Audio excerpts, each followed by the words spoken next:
On May 11, 2016, Shaun King, a BLM activist, published an article in the New York Daily News, in which he said, 71% of police who've been shot and killed so far in 2016 have been killed by white men. 4 months later, on September 6, 2016, King wrote another article, in which he repeated the 71% number, and said, "The trend continues," suggesting that as of September 2016, roughly 70% of U.S. caught killers were white.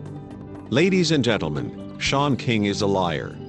To prove it, we'll show you the faces of all caught killers in 2016 until today, September 12th, and we'll tally the race of the offender.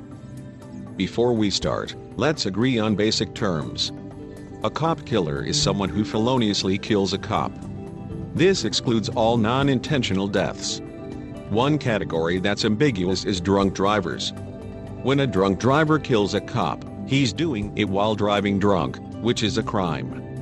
Yet a drunk driver does not kill a cop because he's a cop, or because a cop is performing his duty. A drunk driver kills a random person who happens to be a cop. This puts drunk drivers in a different moral category, so they're excluded. Here's the raw data, as of September 2016.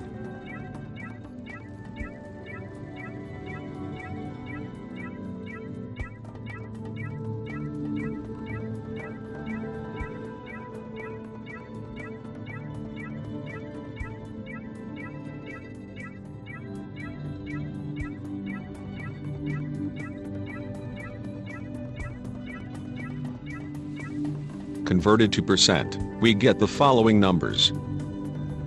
As you can see, not only whites haven't killed 71% of cops in 2016 as of September, they haven't even killed the most cops. Blacks have. The per capita rates are far more striking. Here's the US population broken down into groups. And here's the cop killing rate as a multiple of white rate. In plain, simple English, as of September 2016, an average black is about 6 times more likely to be a cop killer than an average white. Here are the cop killing rates on a graph.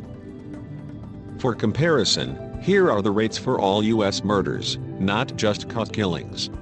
It looks like with a big enough sample size, the pattern of cop killing rates begins to resemble the pattern of regular murders. The lesson here is that you don't do statistics on a very small sample, as King did in May, because it's not representative. Next time, King should wait until the year is over, and only then pass judgment. Another thing is that King skews the data by choosing one specific method of killing. Notice how his May article talks about cops who are shot, yet the title magically talks about cops killed in general. Nice little switcheroo. From cop shootings, he tries to extrapolate to cop killings. It's important, because 20% of cops feloniously killed are not shot. They're stabbed, run over with cars, they die in car pursuits, or, in one case, they fall down an elevator shaft after a fight with an inmate. By choosing only shootings, you can manipulate the data. To sum it up, King chose a small, unrepresentative sample taken from only the first third of the year, too small to be valid. He also picked only a specific type of killing, namely shootings. With more data coming in subsequent months, the picture changed completely, but King failed to address this in his September article. He's a liar by omission. In his September article, King also ponders, white men all over America continue to kill police. Where's the conservative outrage?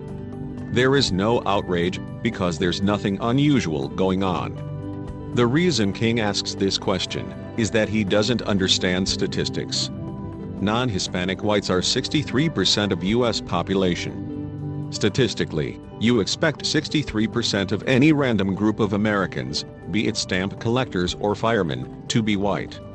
It is only when a group of Americans deviates from this 63% white profile that's worth noticing. In fact, whites are underrepresented among cop killers. Blacks are vastly overrepresented.